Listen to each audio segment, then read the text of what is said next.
আসন্ন ১১ জাতীয় সংসদ নির্বাচনে রিটার্নিং কর্মকর্তাদের সিদ্ধান্তের বিরুদ্ধে দায়েরকৃত আপিলের ওপর নির্বাচন কমিশনে ইসি চতুর্থ দিনের মতো চলছে শুনানি। দুপুর পর্যন্ত ২৩ জনের মনোনয়ন বৈধ বলে ঘোষণা করা হয়েছে। এদিন জাতীয় পার্টি সহ ১৪ দলের প্রার্থীদের মনোনয়ন বাতিলের দাবিতে স্মারকলিপি দিয়েছিলেন জুলাই ঐক্য। দুপুরে আগারগাঁও থেকে মার্চ টু ইলেকশন কমিশন কর্মসূচি শুরু করে জুলাই ঐক্য। ইসলামিক ফাউন্ডেশন ভবনের সামনে মিছিলটি পুলিশের বাধার মুখে পড়ে।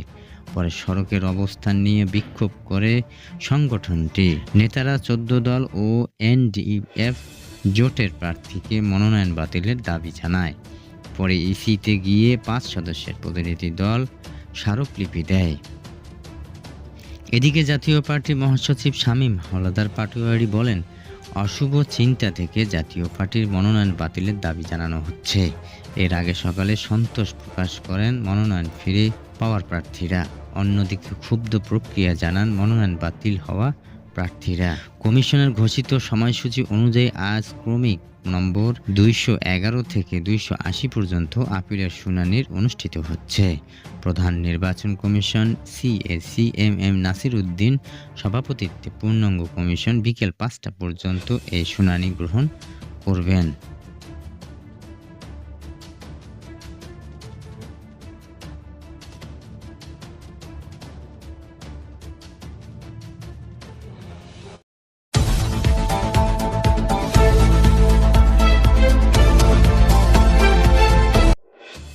প্রধান উপদেষ্টা ডক্টর মোহাম্মদ ইউনূস বলেছেন, শিক্ষা ব্যবস্থার মূল লক্ষ্য কেবল চাকরির উপযোগী জনশক্তি তৈরি করা নয়, বরং সৃজনশীল, স্বাধীন, চিন্তাশীল ও উদ্ভাবনী মানুষ গড়ে তোলা।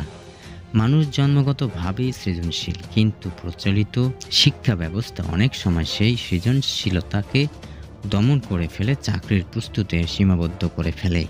রাজধানীর লা মেরিডিয়ান হোটেলের উচ্চশিক্ষার বর্তমান অবস্থা ও ভবিষ্যৎ দিক নির্দেশনা ২০২৬ শীর্ষক দক্ষিণ এশীয় আঞ্চলিক সম্মেলন উদ্বোধনী অনুষ্ঠানে তিনি এসব কথা বলেন। ডক্টর ইউনূস বলেন, শিক্ষা শুধু চাকরি পাওয়ার হাতিয়ার হিসেবে দেখলে তার প্রকৃত উদ্দেশ্য ব্যাহত হয়। শিক্ষার মূল লক্ষ্য হওয়া উচিত মানুষের সৃজনশীলতা জাগ্রত করা ও তাকে স্বাধীনভাবে চিন্তা করতে শেখানো।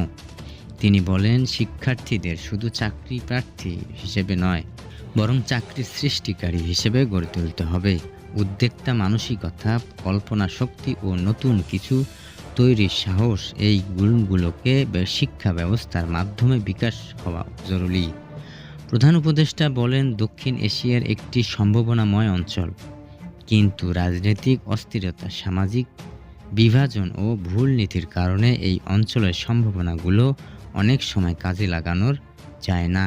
শিক্ষা হতে পারে সেই শক্তি যা এই অঞ্চলের তরুণদের পরিবর্তনের নেতৃত্ব দিতে সক্ষম করে তুলবে বলে মন্তব্য করেন তিনি।